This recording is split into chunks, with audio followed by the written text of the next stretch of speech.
You've just entered the Extra Zone Arcade. Now, this isn't a conventional video from me by any means, so I don't expect it to reach many people, but I wanted to come up here today and just kinda talk. You know, just something a little bit more personal to me. Alright, so just looking at my channel for a second, it's pretty clear to see I'm a huge Sonic fan. Yes, I know, huge crime. But how did it start? What are my roots as a Sonic fan, and how have I grown with the series over the years? I've given bits and pieces on stream and in videos, but never really the full scope of things. By this point, it's been 15 years since I learned of and got hooked into the series. As a kid, we had to move house a lot due to either financial reasons, opportunities, or some not so nice things I won't go into detail about. So because of this, I'd been to a bunch of different schools before the spring of 2011. That's when I settled into the one I'd stay at until secondary school. That's basically middle to high school for anyone outside the UK. In this school, I met a friend who'd bring a DVD copy of Sonic X in to use as a reference to draw. He'd do it pretty often during breaks, and I would just kinda sit there while slamming down sandwiches and watch. This was my exposure to Sonic as a character, and his design immediately had me curious. What's up with that blue hedgehog with the red sneakers, and why is he just so damn cool? It was also around this time I'd come home from school to find my parents playing none other than the original Sonic the Hedgehog through the PS3's Ultimate Mega Drive collection, thus exposing me to the fast-paced play, colourful environments, and banging soundtrack of the games. From there, I knew I had to find out what the deal with this thing was. Prior to this, I'd only been playing games for around a year. I got a DSi for my 7th birthday in 2010, but my lineup was pretty much exclusive to licensed games like SpongeBob or Ben 10. Those were generally cheaper and all we could afford back then. We also had those old plug-and-play systems that just had some generic arcade games on them. Other than that, it was really just whatever I could play at friends' houses or on my cousin's Nintendo Wii. But now, it's Christmas of 2011 and we got gifted an Xbox 360. My older brother got Batman Arkham City, my younger brother had Lego Batman. Yes, we were a big DC household at the time. And I got Sonic and Sega All-Stars Racing, because they actually noticed just how much I wouldn't shut the hell up about Sonic, complete with the Mad Cat steering wheel and pedals. Did anyone else have any of these? I remember them being super hard to use, but then I'd also never played a game like that before. Funny how I started winning races a whole lot more when I just played with a controller. Of course, I sucked pretty bad, but managed to build up enough Sega miles to unlock Knuckles. His striking red color scheme, huge spiked fists that just show he's ready to throw down, and the 2x6 Lego pieces on his shoes. I just knew this guy was about to become my favorite character. I had to learn more about Knuckles and Sonic's world in general. I loved racing around with them, but what got me interested in the first place was that platforming gameplay. So around a week later on New Year's, I'd browse the Xbox store for more Sonic games to play. I had some extra money from extended family to use up, so I figured this would be the best way. Sonic Generations was on sale, the newest game in the series, close to half off. I read through the descriptions and learned the game was a celebration of the franchise's history. Seemed like a good place to start if I wanted to take a crash course on Sonic. So I picked that up along with Sonic and Knuckles for 5 smackaroos on Xbox Live Arcade. I don't remember much of my first Generations playthrough now, but I know I was god awful.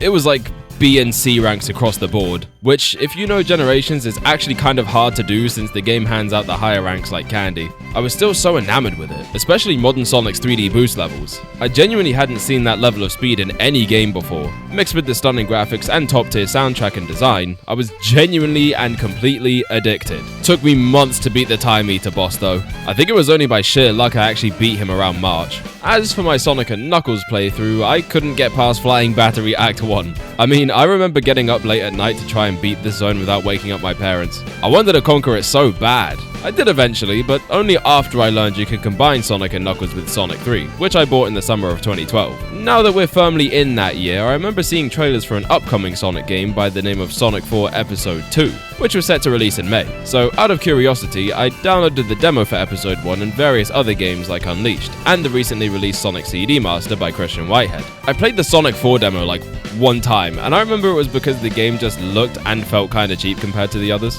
I spent a lot of time in Unleashed demo, mainly just dying and laughing at Sonic's screams of anguish as he fell into the water below. I was a very well-adjusted kid. CD caught my attention for its music, strange set pieces, and overall different feeling vibe from the rest. But all 3 of these games I wouldn't play in full for years, and in the case of Unleashed, almost a decade later. During this year, I was given a laptop to help me with schoolwork. It was one of those things you could apply to for kids with autism. Yes, I'm a Sonic fan and autistic. At this point, it's a rite of passage. It was just a crappy Chromebook, but this would pretty much kickstart my internet journey with Sonic, mainly on YouTube. It all started with this video of Sonic and Knuckles at the pool. Yep, this was the first Sonic video I ever watched, and it also basically set me on the course I'm on now. I'm not even kidding. I would ask my parents to use their phones to record myself making videos like this and then upload them. I didn't have my own account at first, so I just upload them on theirs, and a handful are still up today, but I'm not spilling the beans on those. I would also get inspired by other channels like Spin Dash Pro, who influenced a lot of the humor I'd put into these and really got me hip to meme culture. And on the gaming side, there was Kabanumani456, who really needs no introduction. I think basically every Sonic fan my age will know who he is. Sonic Shorts, which I probably shouldn't have been watching, Sonic Zombie, which I definitely shouldn't have been watching, Sonic X Do You Like Waffles, the Sonic and Shadow Numa Numa dance, Sonic Stop Motion Adventures, and a whole lot more. Safe to say these define my early days in the Sonic fandom, especially at a time where Sonic wasn't all that popular. Far from the glory days of the 90s to early 2000s, and nowhere near where we are now in the post-movie world. This showed me that there were people just as, if not more passionate about the Blue Rat than I even was. So, along with the videos of me playing with my recently acquired and very broken Sonic toys, I also did a couple of gameplay videos. One of which was on Sonic Adventure, which I was in the midst of playing through already. The vibes and atmosphere of this game are what kept me coming back. Even though it was like the worst version of the game, being the HD 2010 port. I just couldn't figure out Big's fishing for the longest time though, so it'd actually be a couple years before I'd beat the game for the first time in 2014. On the GameCube version. Same with Adventure 2, but that's because I played the HD version's demo when it dropped and hated it. It bothered me even more because I kept seeing online about how this was supposed to be the best Sonic game, or at least being on that level, thus marking the first time I learned that people can have different opinions on games. I also played the demo for Sonic 4 Episode 2 pretty much as soon as that dropped as well, making these some of the first Sonic games I actually played on release, quote unquote. Just the demos though, because games were something we could only get on birthdays or Christmas. That brings me to my 9th birthday, where I'd get a ton of Sonic toys and swag, and a couple more games, being Sega Superstars Tennis, Sonic 1 and 2, as well as 3 to finally lock onto Sonic and Knuckles. I learned about how these two games were meant to be one during my YouTube browsing, and that you had to lock the original cartridges together to get the full experience. For a while though, I didn't realize you could actually do this with the digital version, so I actually beat Sonic 3 standalone first. It took some trial and error, mostly Hydro City's wall chase in Act 2, which left me in tears after an hour straight of dying to it. And, of course, the infamous Carnival Night Barrel. But I really loved this game. Like, really loved it. There was just something about this game that spoke to me. Maybe it was the environments that were surprisingly detailed for a then 18-year-old game, or the absolute masterclass that was the soundtrack with the help of none other than the King of Pop himself. Nah, what really hooked me was the gameplay, and more specifically, the level design. They were fast-paced and full of set pieces, unlike any other 2D Sonic I'd played, but also had a great sense of mystery and exploration. It felt like behind every wall there was a secret to uncover, be it some goodies like power-ups and extra lives or a special stage ring. The sense of discovery here really sparked my imagination in ways even the 3D games couldn't do. And so, this was the game that taught me to experiment with my gameplay. I started to think, but what if I could get up there by doing this? Or which path is the fastest? This is where I came to deeply love video games as a medium, by learning to become immersed in a world and test the limits of what I can do in it. When I eventually discovered you can play the two halves of this game as one, it fully clicked for me. I was playing the greatest game ever made. Yeah, this is why I dedicated so much time to talking about this one specifically. Since the moment I locked these two games together, well, digitally anyway, I knew this would be an experience I would come back to time and again, discovering new things to love about it even years later and appreciating more and more everything it does. I didn't understand anything about game design back then, but I could feel the love, the passion, and just how damn impressive of a package this thing really was, especially for when it came out. If Generations was the game that taught me Sonic and made me love it, 3 and Knuckles was the one that really made me understand why, even if I probably couldn't put it into words back then. To this day, it remains my favorite game in this series, and of all time, for the reasons I already mentioned, and nowadays you can add the nostalgic and emotional attachment to that. This game got me through many a bad day, and it made my good days even better. Just being able to whisk myself away into Angel Island, uncovering all its secrets, is enough to put me at ease. Who would have thought a Genesis game that came out 9 years before I was even born would still be no-diffing every game I've played since? Genuinely a perfect video game in my eyes. What wasn't so perfect was Sonic Underground, which somehow ended up being the first Sonic TV show I ever saw. Yeah, in 2012, the show was actually airing reruns on the Kicks channel. This is also how I discovered Dragon Ball Z through their airings of Kai. Anyways, I think the first episode I saw was the one where there are 2 Sonics, and one of them is a fat ass for some reason. I had no idea if this show was official or not for some time because of just how weird it was. Didn't feel like Sonic at all. unlike the OVA, which I discovered through YouTube not long after. That felt like more of a respectful adaptation of Sonic, and was really the first time I got to see Metal Sonic in a major role. This movie and a few of his game appearances are what carry him to being one of my favourite antagonists of the series, but I'm hoping once movie 4 drops, we'll get to see him more prominently. That pretty much brings us to the holiday season of 2012, where I'd get more Sonic merch for Christmas and another game or two for the 360, like the Sonic the Fighters HD port that just released. I always loved the animations in this game and just how wacky it all was. It also introduced me to some more obscure characters like Fang, Bean, Bark, and Honey. I remember beating the arcade mode a few times back then, but whenever I've gone back to it nowadays, I just get my ass whooped. I might be washed. I also decided to go ahead and get the full version of Sonic Adventure 2, since my opinion on it started to turn around a slight bit. I definitely ended up liking it more after playing through the hero story, but pretty much had no desire to continue beyond that. The game was a whole lot more difficult than the first, especially with those frustrating ass Tails levels. I tried to tackle the rest of the game the following year, and did actually get up to the final story, but I never beat it on 360, as I mentioned earlier. So yeah, 2012 was the year that pretty much locked me into being a Sonic fan for life. Playing through some of my favorite games ever for the first time, experiencing Sonic's animated adventures, getting acquainted with the online Sonic community, and keeping up with all the new stuff coming out. Although somehow I didn't find out about Sonic and All-Stars Racing Transformed until the following year. No idea how it completely slipped past me, and it wouldn't be for another 9 years after the fact that I'd actually play it. Also, just suddenly remembering that Wreck-It Ralph came out in 2012, no particular correlation there, and on top of it already being one of my all-time favorite movies, it had Sonic in it. I pretty much had to go watch it just for that. So, now the year is 2013, and not much happens for the first couple months until I get word we're moving house in March. So of course I make sure to pack up all my favorite things so we can make the transition smoothly. I'm used to this whole process by now, but thankfully I'd be staying at the school I settled into a couple years ago. I was making good progress, made a lot of friends, and was generally just enjoying being there. The move ended up not being super far from where we are, so it worked out like that. On the day of the move, I remember a few key things. One was that we had those breakfast meals you can get at Morrison's. If you don't know, that's a supermarket chain here in the UK. Also at that store was a shelf that had copies of PC games, one of which was Sonic Mega Collection Plus, at a discounted price.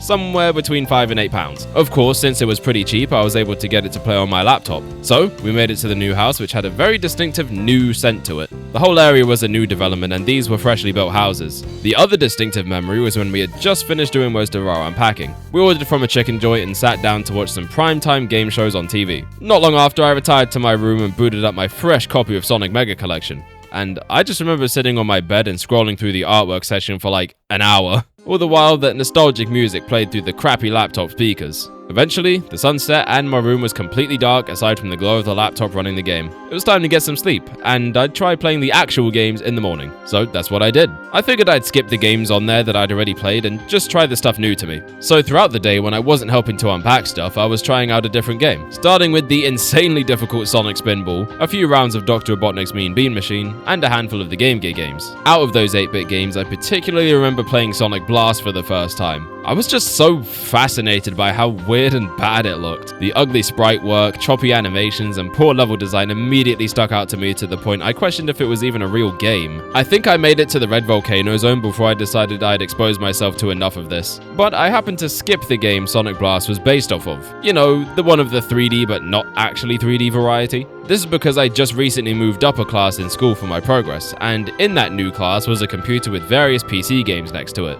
one of which was Sonic 3D Flicky's Island, with probably the most horrifying render of Sonic ever conceived. I remember the first time I played it during lunch break and just being immensely confused by it, though I did like the special stages because they felt more like a traditional Sonic game. I would only get as far as the second zone until a playthrough in 2019 where I finally beat the game. That was through the Mega Drive Classics collection on Switch. Random side note here, but on the topic of PC Sonic games, my older brother actually had a copy of Sonic Heroes way before I even got into Sonic. I only found this out when unpacking into the new house, but he told me they could never get it to work, and sure enough, neither could I. I actually still have that copy to this day. It's from around 2009, making it probably the oldest thing in my collection. Everything else I have now was bought after that. Kinda surprised that survived 2 whole moves when some of my stuff didn't even survive 1. Namely, this Impact Innovation Sonic plush I had that got lost with the recent move. I talked about this a bit during my Sonic collection video, but I was pretty upset with that and spent the next few months checking through storage and cupboards for it. It never showed up. It was also around this time I got into watching Sonic X through some old YouTube uploads. These happened to be based on the UK airings of the show, so it had a different intro from the gotta go fast we're all used to. Although, that does still appear as the credits theme, weirdly enough. I had no idea about this going on, so I was pretty shocked to hear it. But Sonic X was for sure my favorite Sonic show back then, and honestly it still is now. I'm actually watching through the show's 3rd season again as of writing this, and I feel it still holds up. That could always be nostalgia talking though. I've still only seen bits and pieces of the JP dub though, so maybe next time I rewatch it, I'll go check out that version. Around mid-2013 is where I started to get more into Nintendo stuff. I went to a friend's house to play some games on the Wii, which would not only mark my first time playing Sonic Colors, but also some GameCube games like Super Mario Sunshine. This got me interested in the GameCube and its library, and I asked to get one for my birthday a few months later. Before that, I decided to delve more into the world of Nintendo and brush up on some of their history, as well as what they're doing next. This led me to the first ever Nintendo Direct I would watch, the May 17th, 2013 show, in which they revealed Sonic Lost World. I was so hyped to see a new mainline Sonic game announced, and I followed every piece of news, every update, and a ton of speculation videos leading up to its release. But I didn't have a Wii U, and from what I was hearing, it didn't sound like it was worth it to get one. We'll come back to that later. For now, I just settled on watching playthroughs. It seemed like opinions on the game were really mixed. Like, some people really liked it, but others thought it was just kind of okay, and others just straight up hated it. I thought it was weird to ditch the boost after Generations and how amazing that game was, but I liked the look of it. 10-year-old me also thought the dialogue was hilarious. Oh, how times change. After playing and beating it a couple times in the years since, I can confirm the game is in fact dogshit and the writing is even worse. As I mentioned before, I managed to get a GameCube and quite a few games for my birthday that year, all of which were Sonic. This stuff was all old, but not like an ancient collector's item yet, so it was all pretty cheap. I got Adventure DX, Adventure 2 Battle, Heroes, and Mega Collection. The reason I got the latter despite having Mega Collection Plus was so that I could play it on a console with a controller. This would, of course, be the first time I would play Sonic Heroes, and despite the difficulty I had with it, I really loved it. Well, Team Sonic's campaign anyway. I hated Team Dark for how many enemies there were in their levels, and the length of it. Team Rose was fine, but that unskippable tutorial at the start didn't fly with me as an impatient kid. Not even sure I touched Chaotic's story for a good while after hearing online how tedious it was. The vibe of the game is pretty much perfect in my eyes though. I would absolutely bully my little brother in multiplayer, and then bully him some more in Adventure DX. If you plugged in 2 controllers there, you could have player 2 control Tails. So I'd just jump into him and then throw him off the levels. Yeah, I was still kinda an ass at the time. Needed to go through some more character development. He was surprisingly decent at the mech shooting and treasure hunting stages in SA2 though, so I couldn't screw with him as much there. This was when I started playing a bunch more multiplayer in general, more than that initial 360 era at least. Speaking of that console, there was one Sonic game that eluded me, the most infamous entry in the series and definitely one of the more significant ones I hadn't checked out yet. With basically all of the leftover birthday money I had, I went over to CEX. Yes, that's actually what it's called. Don't worry, it's just a used game store. I bought a copy of Sonic the Hedgehog 2006 for £15. I remember finishing Sonic's story and most of Shadows by year's end and played it quite a lot after school. I actually didn't hate it during that first playthrough. Sure, it was slow, the load times were long and the side missions were boring, but the main levels were pretty fun at least. Never got to Silver's story for reasons I'll explain soon. Every subsequent playthrough of this game has been torture though. Not long after my birthday, I got set up with my own email account. I no longer had to browse YouTube without being signed in or upload videos to my parents' accounts. I could do it all by myself, and so I launched a new channel with new action figure and plush videos. I would start introducing Mario characters into them at this time, so I called the channel Sonic, Mario & Co. Although I think when I first set up the channel it was called Sonic, Mario, Minecraft Forever. Anyway, this channel does still exist but under a different name and with no videos on it. Again, we'll come back to why that is later. But this is pretty much the main account I use for my everyday browsing, separate from the one bringing you this content. The videos would get bigger, I'd start writing scenarios for them or key moments to happen, and I'd start making use of cuts. Less like the random funnies I'd do before and a bit more storytelling. Most of the time though, I'd just look around my room for some kind of subject and make a video on it with whatever characters I had. And it felt great having the freedom to pretty much make and upload these whenever I wanted. So that was basically the rest of the year in terms of Sonic. It's wild thinking back just how much of the series I'd already played and experienced, just within the first 2 years of being with it. But with so much of its library at my disposal, I could never really get bored. Whether it was replaying games I beat or making progress in the ones that were newer to me. That was until early 2014, where our Xbox just kinda broke. I don't even remember what happened to it, but we took it in for repairs and could never find the problem. So my older brother threw the thing over the fence into a grassy patch in frustration, probably because he couldn't play GTA 5 anymore. We recovered it after that and it just kinda got left in a cupboard to rot. At least I still had my GameCube, which I got more games for this Christmas, but none of those were Sonic. Around this time, we got the announcement of a new kind of Sonic in the form of this teaser of the cast silhouettes. It was a new TV show that was later announced to have tie-in games on Wii U and 3DS. If you were in the Sonic fanbase at the time, you'll remember vividly the reactions to this thing. I remember people joking about Knuckles being on steroids because of his larger build here. Then, when we got the full designs, there was even more outcry. Well, except for Amy and Tails, who people generally seem to like. I think if we do get new character models or designs at some point, maybe have some kind of in-between for these two in particular. Either way, it looked like the series was headed into a pretty strange and different direction, with some believing this to be some kind of full reboot of the franchise. Even at the time, it seemed pretty obvious to me that this was a side project and would not be replacing the main series. I think that was the first time I learned not to take any of this internet shit seriously. How did I feel about it? I mean, I thought it was pretty weird and unnecessary, but I didn't dislike the designs at all. And I was pretty happy to see a new Sonic cartoon was coming out that I could watch week to week. This actually inspired me to go back and watch the adventures of Sonic the Hedgehog, since I already knew of it from memes and such. By this point, I actually just got my own phone. My school was far and I had to rely on transport to get there, so my parents figured it'd be handy and I'd be responsible with it now that I'm 10. It was a Samsung Galaxy Ace GT, which took me a ton of research just now to figure out. It was 13 years ago, okay? Having this thing opened up a ton more possibilities for me. I'd download Sonic soundtracks onto it to listen to, record my videos with it, and spend an unhealthy amount of time on YouTube. Even more than before. Like, I just genuinely stopped watching TV almost entirely after that. This was also when I started to get interested in Google Plus communities around my favorite series. Anyone else remember the Google Plus era? Take me back, man, take me back. This was actually my first time really having a social media where I could engage in discussions, look at fan art, and really see all the goings on.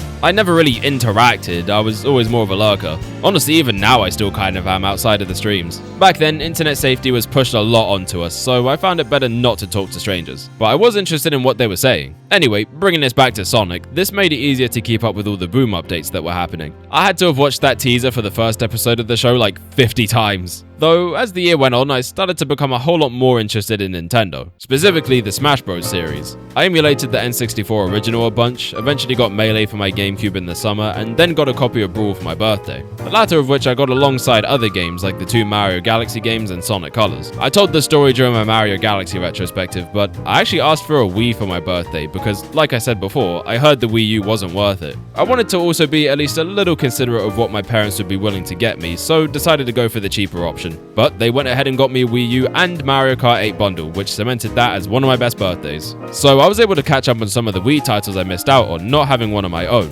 and look forward to all the new stuff coming to Wii U. Like Smash 4 and that new Sonic Boom game that looked pretty interesting. And it was interesting. Interestingly bad. My heart just about sank seeing how this game got ripped apart on release. They really were calling this thing the second coming of 06, and I was very well aware of that game's legacy. I tried out the demo that also dropped just to see if maybe there was something good here, but I didn't like it. It was slow, the combat felt weird, and the characters just wouldn't shut up about the most obvious things. It was then that I knew I'd skip this one and just get Lost World for Christmas instead. And I haven't touched the full game of Sonic Boom to this day, not even the two 3DS games. Turns out my Wii U's disc drive broke not long before Christmas, and I had the choice of rebuying one of the games I got digitally. I chose Smash and pretty much only played that for the first half of 2015, so there's honestly not much to say going into that year. But by this point, I'm now in year 7 and trying to get used to life in secondary school. Again, this would be middle school or somewhere between 6th and 7th grade outside of the UK. I can't run around pretending to be Sonic anymore because I'd probably get relentlessly picked on for it.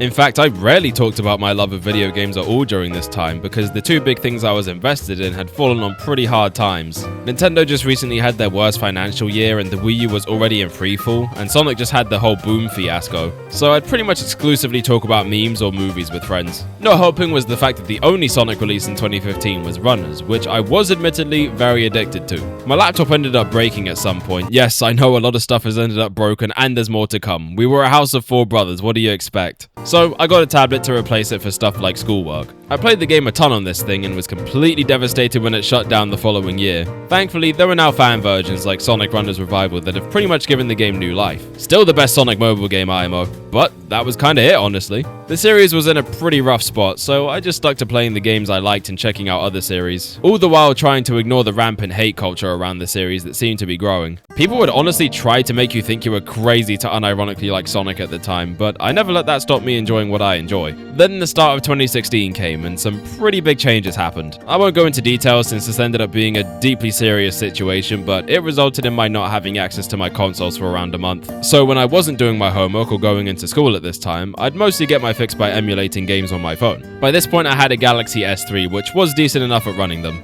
More specifically, this is where I'd get into Game Boy Advance emulation, which opened me up to a bunch more games I hadn't played before. I'd first play through each of the Sonic Advance games and some Sonic Battle using touchscreen, and yeah, it was rough, but I still had some fun with each of them. The standout for me was Advance 3, which I'd still say is the best out of the series. I just loved the partner system, the music, and the level themes here, so I definitely come back to it the most. I just couldn't beat Advance 2 though. Those later levels with touch controls proved to be way too difficult for me, and I left the game feeling more sour on it than the other two. Still had its fun moments though. Advance 1 has always been somewhere in the middle, but I always enjoyed it. Since I was in the mindset of that era for Sonic, and this was a pretty tough point in my own life, I decided to also rewatch Sonic X. This pretty much started a tradition where I'll watch it all the way through every 3 years or so. I think on this rewatch I was able to understand the characters a little bit better, so I enjoyed it more. Plus, it was just something comforting and familiar at a time where things were really uncertain. As for Battle, I think I got as far as completing Sonic's story, but by that point I was able to get my consoles back and all was well again. Well, mostly.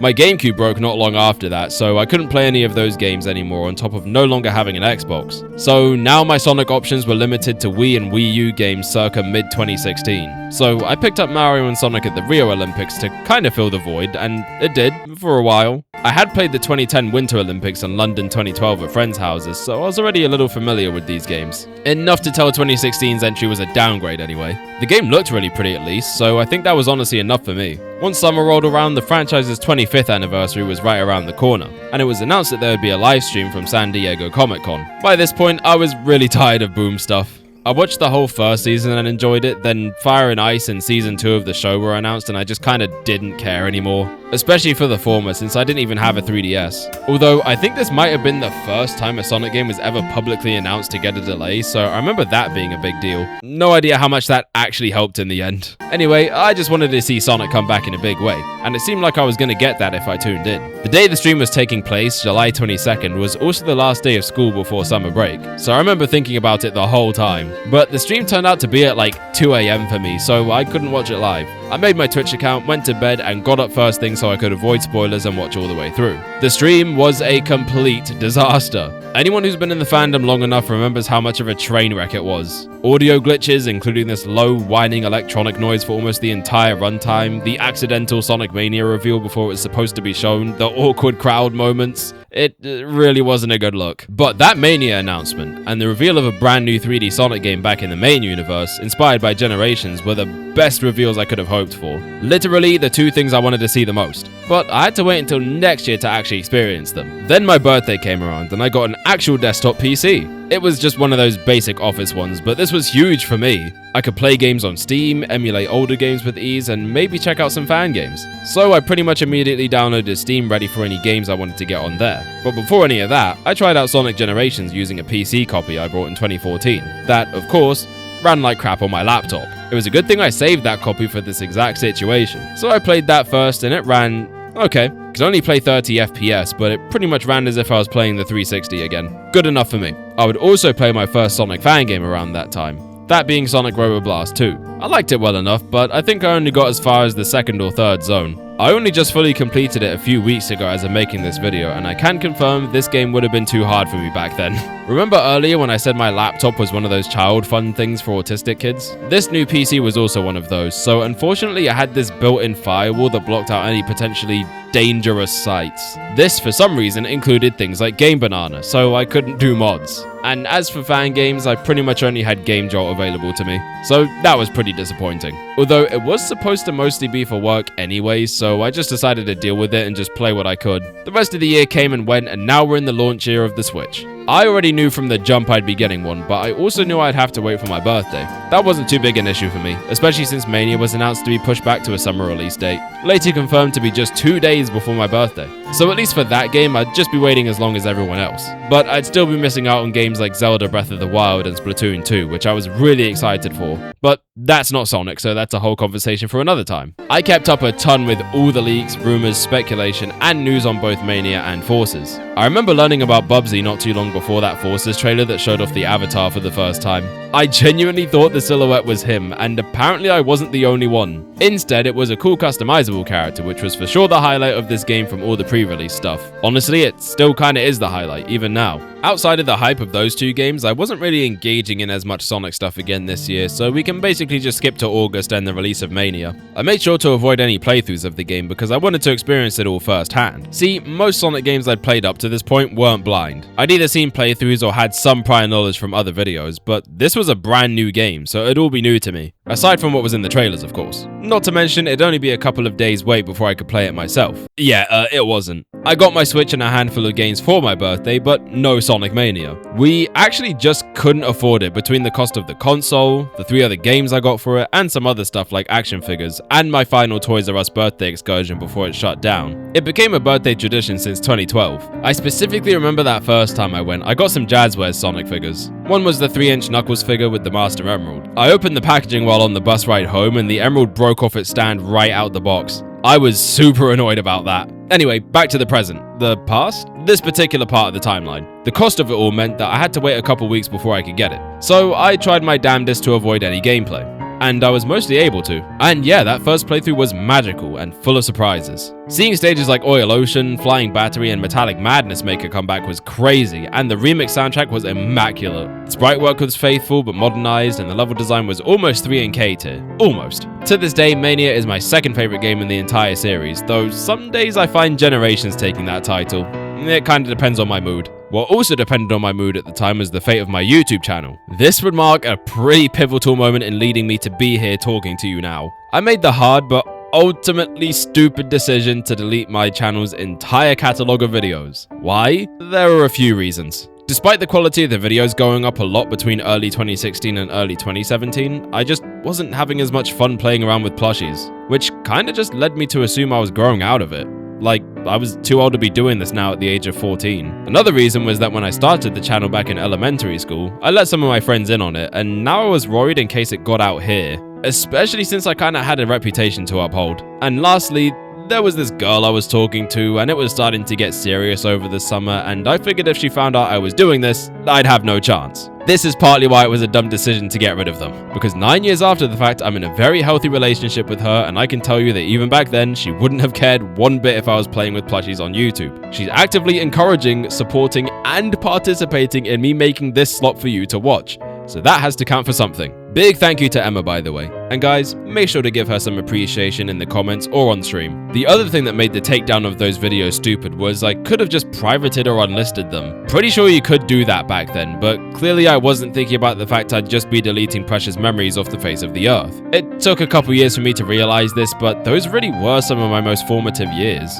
It's when I really started to grow into who I am today, so it sucks I just erased that because I felt a little embarrassed at the time. I barely have any regrets in life, but I think that might be one of the biggest. And all of this was going to culminate in the launch of a gaming channel that never got more than a single test video uploaded a week after the Plus channel's erasure. Although, can we really say that gaming channel never went anywhere? As a matter of fact, if you scroll all the way down on a certain channel you may or may not be watching right now, you might just find that exact test video still up. Moving forward to the release of Forces, I just couldn't exercise the same restraint as I could with Mania. I mean, this was the next big evolution of the franchise, a true follow-up to Generations and one of my most anticipated games up to that point. Not to mention I'd have to wait well over a month after release to play it. So, I watched a handful of playthroughs and I saw a lot of mixed opinions. Some people liked it well enough, others thought it was just middle of the road, and others just straight up called it bad. I just knew I had to try the game out for myself, and that Christmas, that's exactly what I did. I got the bonus edition with all those cards with the concept art on it.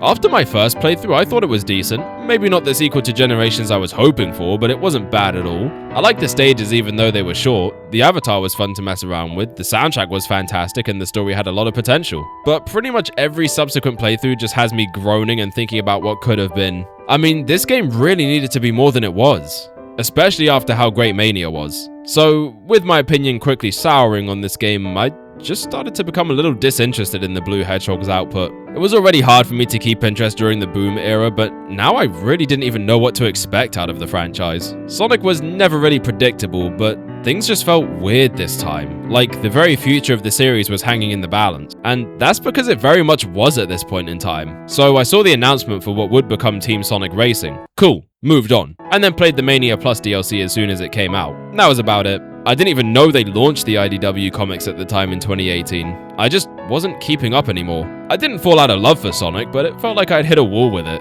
So it was this year that I went back and bought some old games and consoles. I figured if things aren't so great now, why not go back to some earlier games? This was around the time I started getting my own allowance regularly. So, with the help of Emma, I bought a GameCube for dirt cheap along with some games I lost after the original one broke. I tried out a lot more Wii games as well, like finally getting my own copies of the 3 Olympic games, the Storybook games, and Unleashed. I played each of these a fair bit, but didn't beat the latter 3 games because I usually prefer to play multiplayer. That would take roughly another year. Most of the rest of 2018 was in pure Smash Ultimate hype mode, so again, wasn't really keeping up with the Sonic scene. Until the very end of the year where we got our first official Sonic movie poster. And yeah, this thing was horrible. If the franchise's reputation wasn't already in the gutter, this didn't help. Even less the trailer we'd get following that in April 2019. I was already going through enough stress revising for my final exams on top of some other personal stuff, and then I see this ugly motherfucker? By this point, I was basically completely checked out.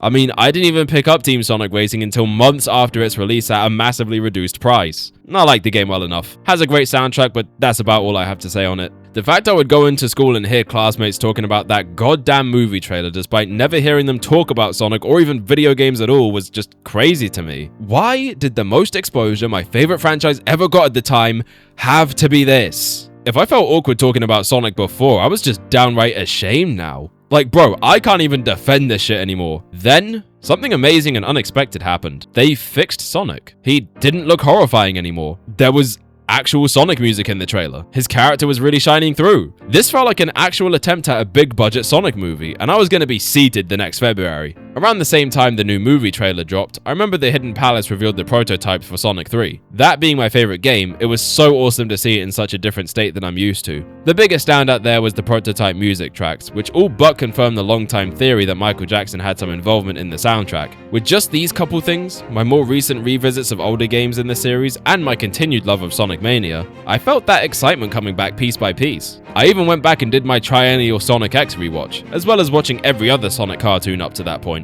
That includes Sat AM, which I hadn't actually sat down to watch before. I thought it was just kinda aight.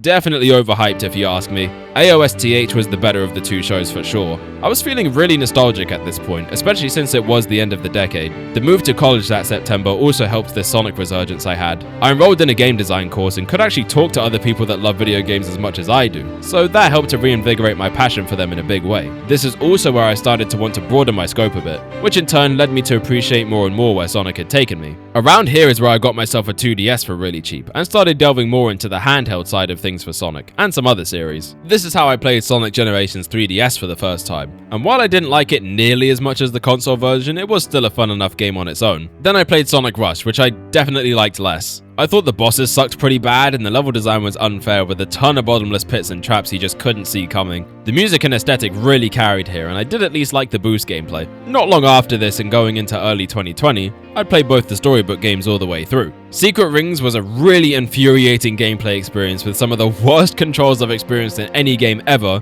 but everything else about it is really cool. Black Knight's definitely better, but suffers from feeling a little mindless at times. These are games that are also definitely carried by aesthetics and music, but the stories happen to be really nice as well. And then shortly thereafter I played the Wii version of Unleashed, which I actually had little to no knowledge on because no one ever talked about it. I think in some ways it's actually better than the HD version, but they balance out to roughly the same quality in my eyes.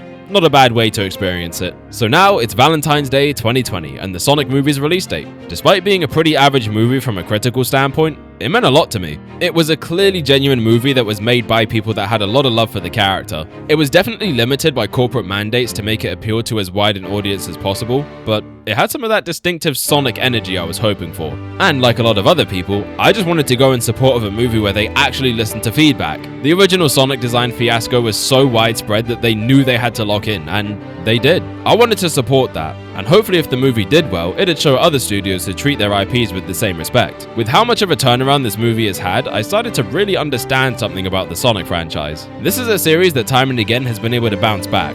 Like, no matter how hard they fumble, redemption might just be right around the corner. I think knowing this gave me a much greater appreciation for it all, and so I started to get a lot more involved in Sonic again post-movie. And then COVID lockdowns happened, the world was literally burning, civil unrest, and a myriad of other things that made 2020 a garbage year went down. Not gonna say much more since at the end of the day this is a Sonic the Hedgehog video, but it was a tough time for everyone. Since there wasn't much for me to do while the world was burning and we were all stuck inside, I tried picking up some more hobbies. I started learning some martial arts, had a quick stint of trying to compose music, and thought about making a comic. I actually still think about doing that a lot to this day. Maybe I should just freaking do it. It all led me back to YouTube. I thought about bringing back my old style of content and even got as far as recording one, but it was too ironic. It didn't have the same genuine charm as those old ones. I decided that if I'm not going to do this seriously, I'm basically just going to make a shitpost channel. And so I took an email account I made in 2017 that I barely used and titled this new channel Kazoopa Sonic. As you might be able to guess, it was a channel where I shittily played the kazoo on top of Sonic and other video game music.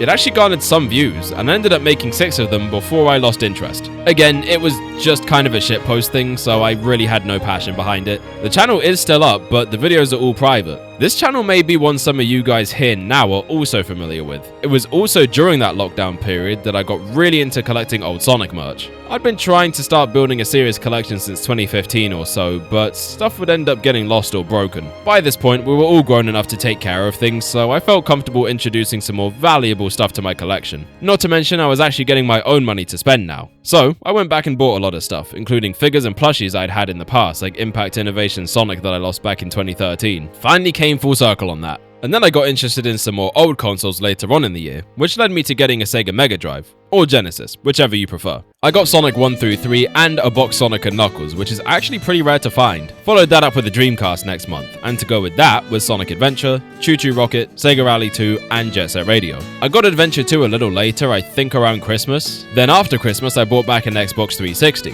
and I was able to find the original 360 we had and extract the hard drive from that. Remember when I said we saved that? Yep, the hard drive from it actually worked and is still finding use even today. This is how I first played all the way through Unleashed HD. I actually did get a copy in 2018, which I briefly played on my little brother's new Xbox One, but I really never got a chance to use it afterwards. I liked the game well enough after this first playthrough, but it had a ton of performance issues and the Werehog gameplay was just mostly alright to me. This was also the year I got around to playing all the way through Sonic Lost World, which, as I stated before, it was pretty goddamn bad. But man, 2020 was just kind of a slow year otherwise. After the movie, it was basically radio silence other than the IDW comics, which I did start reading that year. I never got into Archie because of some of the weird stuff, on top of the fact that it ran for 25 years, and that seemed like a lot to try and catch up on. I did dip in occasionally for stuff like the short-lived Sonic Boom Run and the 2 Mega Man crossovers. What I liked about IDW specifically is that it took place in the game universe, so I felt more of an attachment to the characters and appreciated the callbacks. But other than that, there wasn't a ton to look forward to at the time.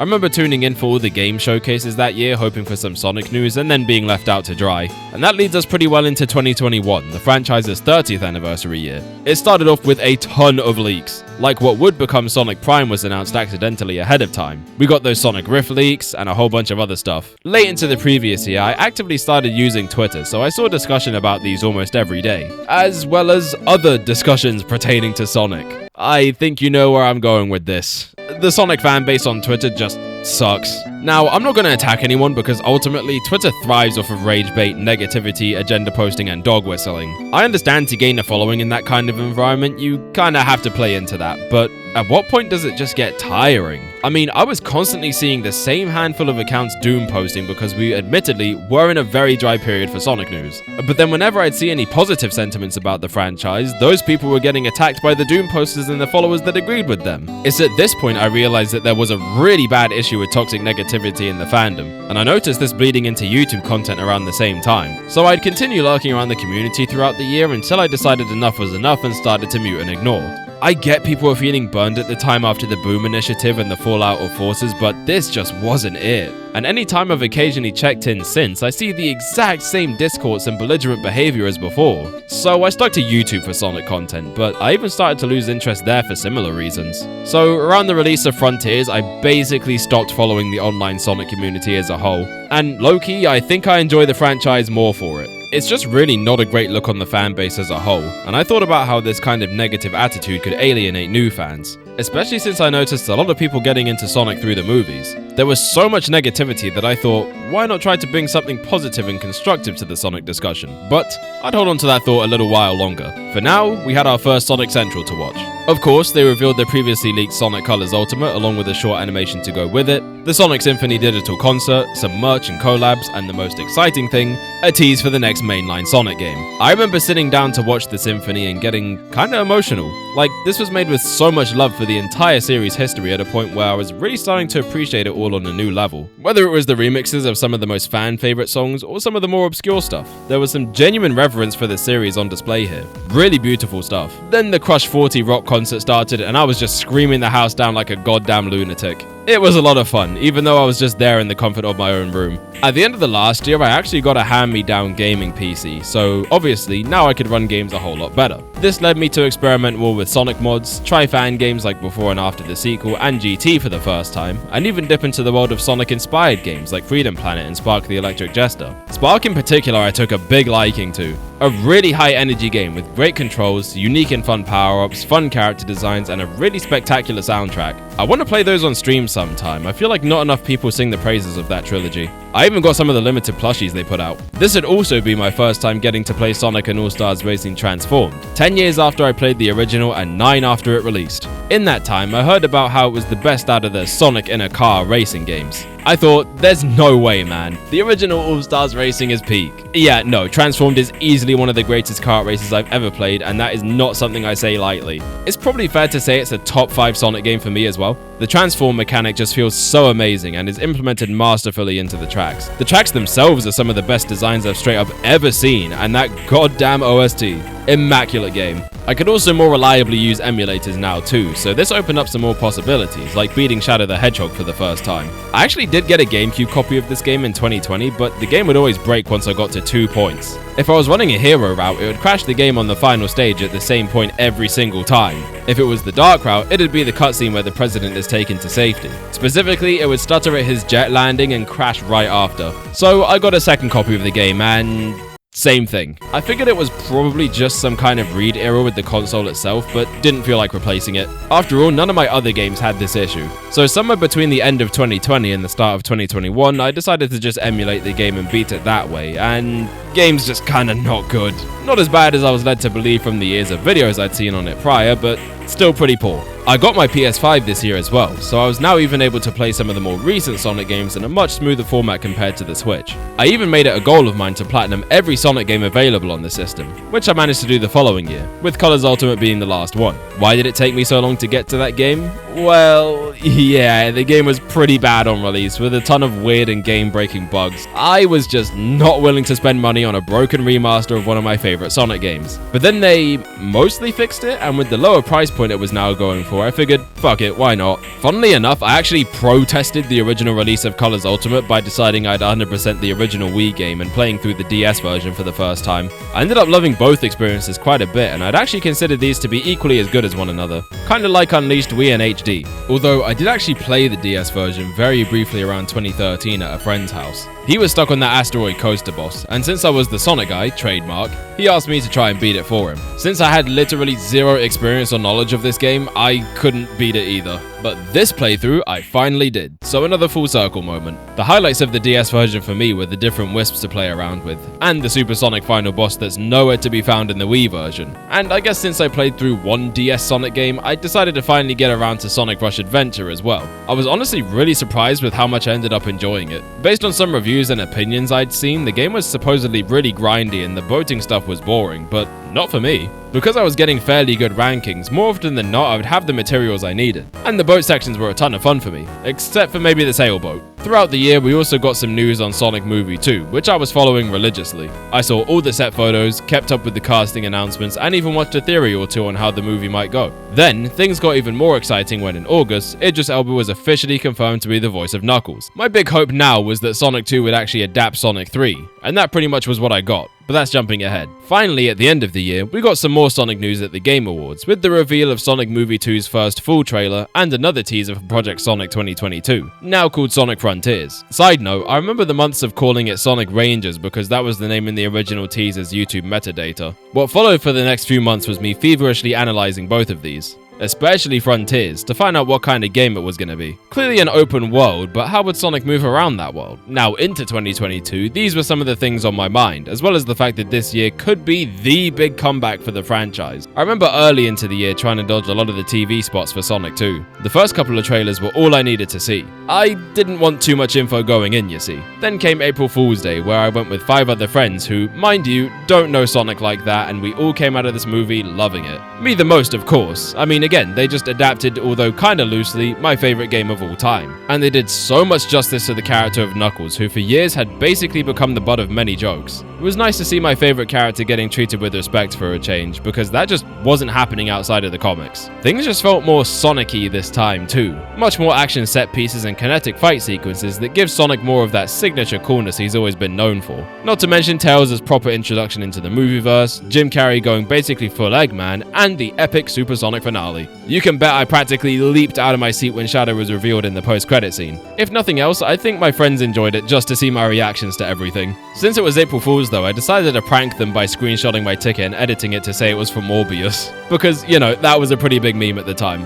Morbius sweep, anyone? Then when the movie started, they actually had a joke of their own by playing the first movie at 500 times speed and calling that Sonic 2. I think this might have been exclusive to the UK showings because of the date, but you can find some off-cam footage of this online. Was really cool to experience that though. I'll never forget that day. I think only a couple weeks later, Sonic Speed Simulator dropped on Roblox, and despite only very occasionally playing that game, Speed Sim actually had me hooked for like a good month there. Honestly shocked they haven't dropped that as its own separate mobile game yet. Then, only a couple months later, Sonic Origins came out, and I remember waiting for it to unlock at midnight and proceeding to play each of the 4 games back to back through the story mode. I think I just really wanted to see those animated cutscenes. I had some issues with the game's polish, and although I didn't love the music changes and really didn't like the audio issues in Sonic 3, I was just glad that there was at least an official way to play the game again after all these years. Come to find out later that apparently Origins is really bad, but I never bothered to look into that.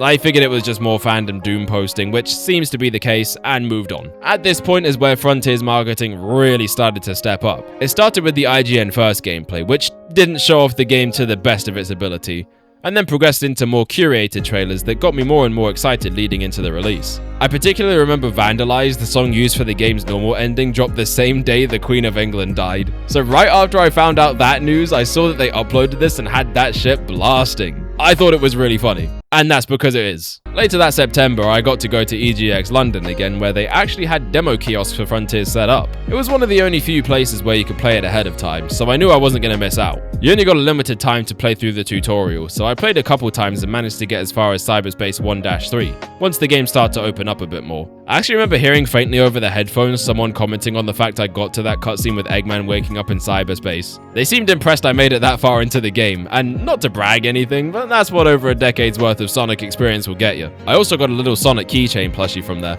This was also the year that Tails 2 debuted, which basically helped to streamline the messy lore of the game series. I made sure to tune in for all of these, especially since it did seem like they were making more of a great effort to tie everything together. This was no more evident than in Frontiers itself, which finally dropped that November. The 5-year wait after Forces was over at last, and I kid you not, I played that game for 10 hours straight the day it dropped. The open zones were super fun to traverse, the combat was fast and flashy, the story had so many callbacks and references to past games. I just felt so validated playing this game. Like my dedication to this series hasn't been for nothing. And then there were the Titan fights. I genuinely don't think a Sonic game has ever had me this hyped. That first transformation in particular was a moment I'll just never forget. That and the ending of the night fight, I was damn near in tears with just how peak it was, and I knew I had to put the game down for a bit after that. You know, and the fact that my eyes were bloodshot and it was late as hell now. Got up the next morning and finished it, and even though the final section of the game could have been a lot better, I was super satisfied with this game.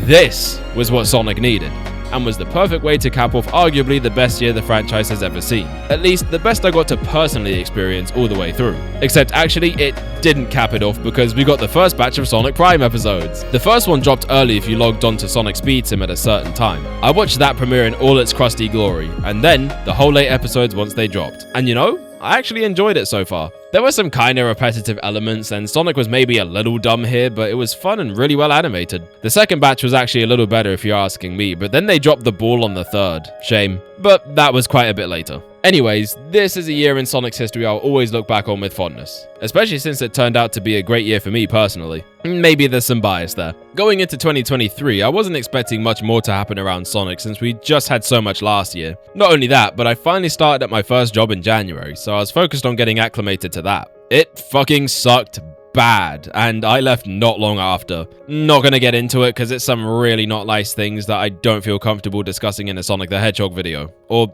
any video for that matter. But either way, I was between jobs now, and it was getting increasingly harder to find anything near where I live. So some thoughts came back into my head. One of them was about how I'd like to bring some positivity into online Sonic discussion. Another was all the channels and videos I'd made in the past. The Kazoo channel, the failed launch of the gaming channel, the main plus channel, and then the very first one I uploaded to. As ridiculous as it sounds, maybe this is my calling? I was at a point where I was really trying to figure out what to do with my life. I mean, I still very much am, but this was where it really started. So I wondered, what if I actually gave this content stuff a try? Like a real honest-to-goodness try. No irony involved. So feeling some inspiration and having some money to spend, I upgraded my setup with a new comfy chair, keyboard, mouse and mic. After which I borrowed a spare monitor that wasn't being used. Oh yeah, this was starting to feel official. Okay, now I just need to come up with a name and a brand for it. Let's see, Warp Zone Games? Nah. Koopa City Arcade? Nah, that sounds too Mario focused. Bonus Zone Arcade? What about Extra Zone? Extra Zone Games? Maybe having games in the name is too generic. Extra Zone Arcade. Fuck it. That's all I got and it sounds good. Let's go with it. And I still have that old account where I wanted to start a gaming channel before, so let's just use that. And thus, on May 15th, 2023, the very channel you're watching this on was born. Of course, just before this, in terms of Sonic, we did have the surprise release of The Murder of Sonic the Hedgehog on April Fools. However, this game was anything but a joke because it was actually just a really solid game with great writing, nice artwork, and respect for its cast of characters. Fun fact, it's one of the highest rated Sonic games ever. Crazy. But after creating my channel, there's not really much more for me to say. It didn't start with Sonic. Since Zelda Tears of the Kingdom just released at that time, that would be the first game I ever streamed. Following that was the Mario-thon, where I played every mainline Mario game. During that, we got the 2023 Sonic Central, which was the first Sonic stream, and later in July, I started the Sonic Speed Marathon. Basically the same thing as I did for Mario, but for Sonic. And from there, the rest of my Sonic story is already recorded history. From all the speculation, to reacting to trailers, to playing the newer releases, to revisiting old ones and even playing some for the first time, you guys can see it all. So now you're all caught up. But I'm not done here today. First of all, if you've made it this far into this behemoth of a likely barely edited video, I really appreciate you taking the time out to just listen to a stranger yap. To tell the truth, there were many points while writing this that I wasn't even sure I'd put this out in case it was too sappy or just too personal and that no one would watch. But that's stupid. I think sometimes I forget I don't make these videos or go live with streams because I need people to watch. I do it to have fun. And I do it to share a bit of myself through the things I love. And that's what this video is. So yeah, I really appreciate that. And I'd like to end off by stating what Sonic means to me. Sonic has been around for 35 years, and in that time has had some of the highest highs and lowest lows out of any high-profile franchise I've come to know. But regardless of how bad things got, it just never stopped going. Never stopped trying new things, never stopped adapting to find what works. Even during some of the less ambitious times, in quotes, of the mid to late 2010s, it's not like things were completely aimless. I mean, we got Mania for crying out loud, that has to count for something. But it's this idea of keeping things moving no matter what. Not giving up, persevering and having as much fun as you can while doing it. All you need is a single ring. That philosophy is partly what keeps me going, among other things. I'm grateful to have what I have already in life, but through Sonic, I think I'm able to appreciate it all a lot more. The Blue Needle Mouse taught me that real strength comes from the bonds you make and the power of your dreams. Corny ass stuff, I know, but it's true. At least it has been for me. So that's why I keep going. Right now, I have a lot of things I'm trying to make work. Balancing work and family life, working towards my goals of becoming a great artist and a content creator. It can really be a lot. And I have a lot of days where it's hard to get up and try to face all of that. It's media like Sonic that influences me to get up and just try a little bit harder every day. To keep surpassing my limits and become a version of myself that a younger me would be prouder of. That is what Sonic means to me. And I'll end this off by asking what Sonic means to you. Let me know below, and if you resonated with this even a little bit, First of all, I'm really glad to hear that, but also maybe drop a like. Once again, this really isn't my usual style. A lot more mellow than normal, that's for sure. So I apologize if this ends up a little off-putting. The next video will be more of my usual shenanigans. So also make sure to subscribe for that if you haven't already. I mean, if you made it here, that obviously means you like hearing me yap, so I think I've earned it. And a happy 35th anniversary to Sonic the Hedgehog, my favorite franchise ever created. Can't wait to see where you and I go next.